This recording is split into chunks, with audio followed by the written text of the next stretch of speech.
Ramalan sing asri, ramalan Sinta urip kebak katresnan. Wong loro iki dadi lambang kasetyan sing sajae ora bakal iso pisah. Nanging opo bener katresnan kuwi selawase bakal endah? Nalika Rama lunga, Rahwana teka ngrusak kabeh impen sing dibangun. Sinta digondol menyang Alengka, ninggalake ati sing wiwit keloro-loro.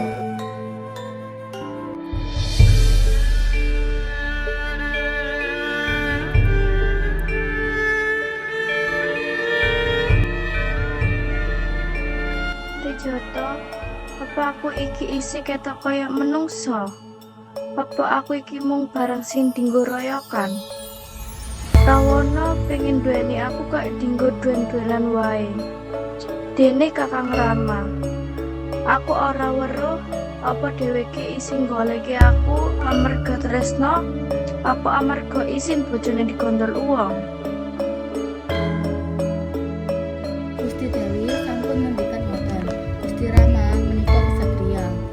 Sampun nangis terus Gusti Dewi. Panjenengan iku ayu. Ampun nganti mripate dadi abu merga sedih saben dina. Bener Gusti, kita nggih melu ngrasa lara ndelok panjenengan kados ngeten. Mugi-mugi Gusti Rama cepet rawuh. Kesatria iku luwih wedi kelangan jeneng tinimbang kelangan ati.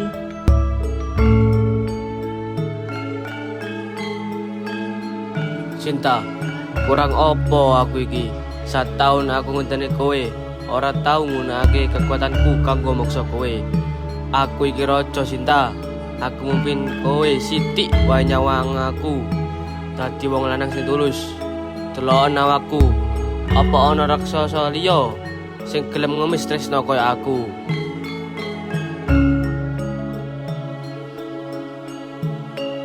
Rawana, kowe sugih. Nanging kowe ora ngerti yen tresno kuwi ora iso dipeksa. Senadyan kowe menehi aku jagat sak isine, yen atiku ora karep. Kowe mung antuk raga tanpa nyawa. Apa kowe seneng duweni raga sing saben bengi mung nangis nyebut jeneng wong liya?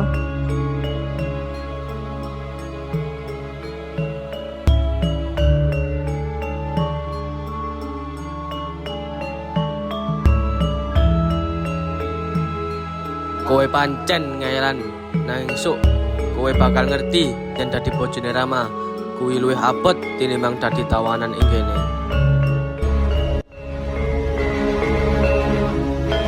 Minggir kowe Rahwana.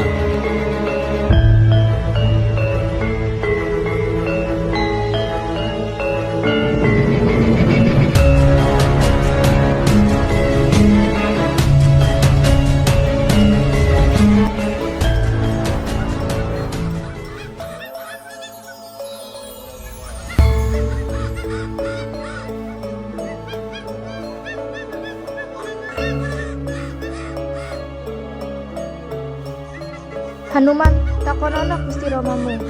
Dheweke mrene nyelametkake bojone, apa mrene mung kepengin balikake ajining dirine sing dioyak-oyak dening Rawana?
Kakang Rama, Mandeg Sinta, aja nyedik-nyedik.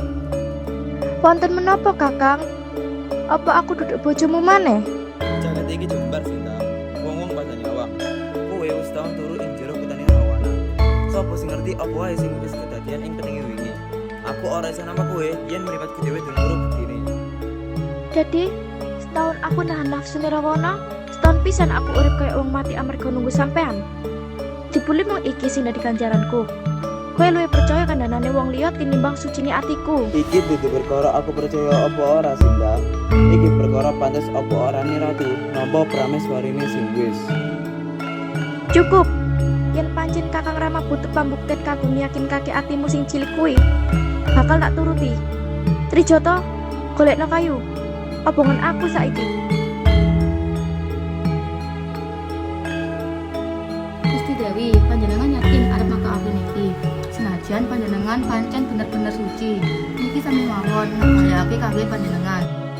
Dewi, kita pasti bisa golek cara nyuwun kakek. Ora kudu nganggo geni. Wis, aja kakean omong. Lakonono wae. Gusti Dewi, apa sampeyan ora eman karo nyamu dhewe? Apa ora ana dalan liyan supaya Gusti Rama percaya? Gusti Dewi, ilingo, kita wis nglewati pirang-pirang pahite kediri urip ing Alexpo bareng-bareng. Apa panjenengan yakin? Ora ana cara liyane Trijata. Wong iki cara ngebuktikake kesucianku sing dirakukake Kakang Rama. Cepet nyalakno geni iku saiki. Nimas, mandeko, tulung mandeko. Saestu sepurane aku. Atiku wis ketutup karo gengsi. Nanti aku tega nyanyi kowe kayak ngene.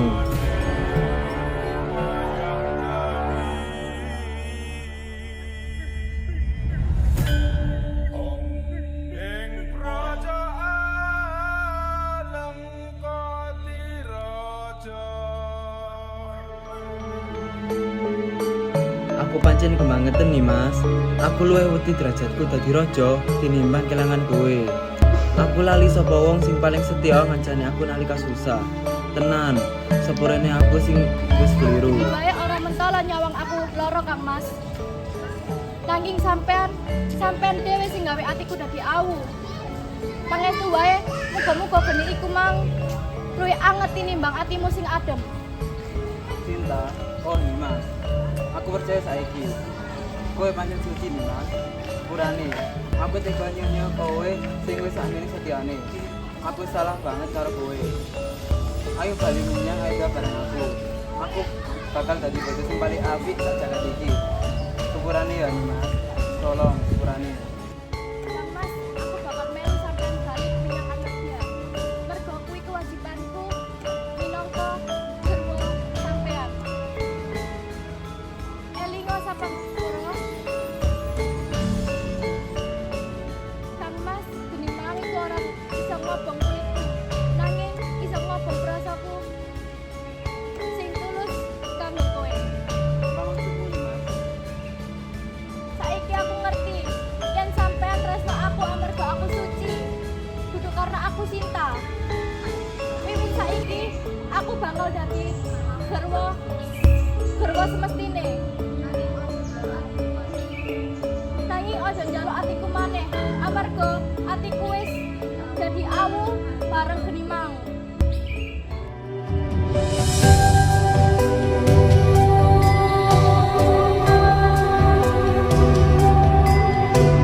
Tentunya di sini kami memiliki harapan ya. Kepada generasi muda, generasi kami kita sudah mewariskan wayang wong ini dari Panglingsir, dari leluhur-leluhur kita